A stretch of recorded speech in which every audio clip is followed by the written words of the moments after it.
So here's the carburetor I have, an Autolite 4100, and it seems to be in good shape. I've taken the choke plate off and the choke here, just getting started on it. Now, if you listen,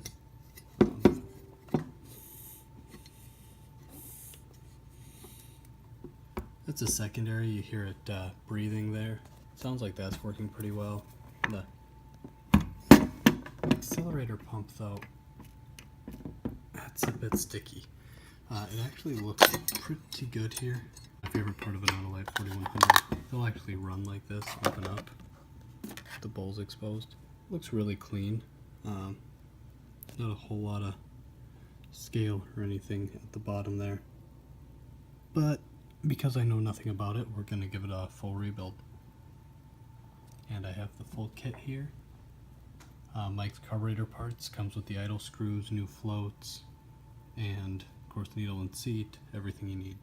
Okay, so I chemically dipped the carburetor and sprayed out all the orifices.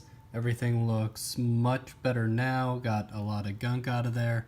And if you're rebuilding a carburetor without doing that, you really can't expect a very good result. I have the accelerator pump reassembled here. That's the only thing so far I've put back together. The old one was really brittle and dry and wasn't moving well.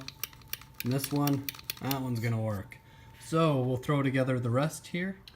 So here's our ready to roll rebuilt Autolite 4100. And I did some math on the old 2-barrel that came out, and that had 2 inches of surface area per side. With the split intake, you only get to count half per bank.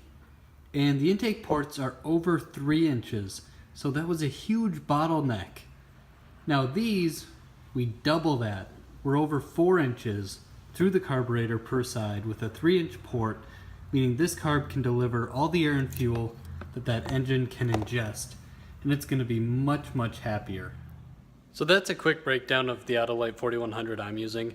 If you want to see a full rebuild on that carb, look up Mike's Carburetor Parts Autolite 4100, and he has over an hour-long video of a full rebuild from a professional. It's a guy I buy parts from because he has really nice complete kits.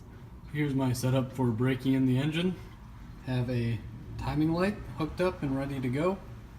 I have a dwell tach meter. For my RPM, have to maintain 1800, 2200 RPM range for braking the cam for about 15 minutes. And a vacuum gauge, which I won't need right away, but I like to unplug all the vacuum accessories. You can see the boosters unplugged.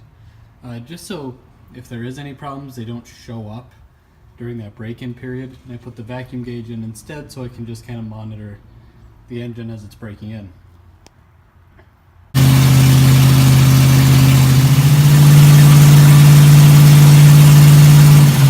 Wow, was that loud and smoky, and I might be hallucinating a little bit due to the air in here. It's kind of like one of my family reunions. That's due to the manifolds running on maybe 8-10 inch extensions off of them, and that's it. So what I was showing you is the engine was running. It was running up around 2000 RPM. For the cam break-in, I had some Brad Penn SAE 30 break-in oil. So there it is. It should be broken in. I also found, after I found the sound of what 2000 RPM sounded like, I needed a throttle stop, and I found the dwell meter connection actually was perfect to slip in there between the dash pot and the throttle. Worked perfect. And I was pulling about 13 inches of vacuum at about 1800 RPM. So I think this is going to be really healthy and ready to go. Got the Galaxie to an exhaust shop this morning. It was incredibly loud. About a 1 mile drive. I probably have some pretty upset neighbors for leaving at 7:30 with open manifolds. But I had to get there, and once that's done, I'll get it home, do the final tuning on the car. I'll show that in the next video, along with some more discussion about the camshaft that's in the car. And once again, thankfully, this will be the most you see of the C-Max.